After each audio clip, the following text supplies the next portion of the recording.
إن من أجل أركان الإسلام الذي لا يتم إسلام المرء إلا به شأن صوم رمضان.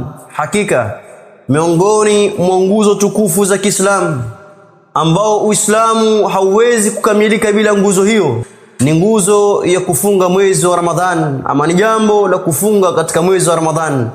An Ibn Umar radhiallahu anhuma qala Rasulullah sallallahu alayhi wasallam, Abdullah ibn Umar radhiallahu anhuma, radhiya Allah ziwe juu yake na baba yake Umar bin Khattab, anasema ya kwamba Mtume sallallahu alayhi wasallam alisema, buniya al-islamu ala khamsin, shahadati an la ilaha illa Allah wa anna Muhammadar Rasulullah. Uislamu umejengwa na mambo matano. Jambo la kwanza ni kushuhudia kwamba hakuna anayefaa kuabudiwa kwa haki isipokuwa Allah subhanahu wa ta'ala, na kushuhudia kwamba Mtume Muhammadin sallallahu alayhi wasallam ni mtume wa Allah subhanahu wa ta'ala, wa iqamis salati wa ita'iz zakah. Na jambo la pili ni kusimamisha sala tano. La tatu ni kutoa zakah wal haji, na kwenda kufanya ibada ya haji.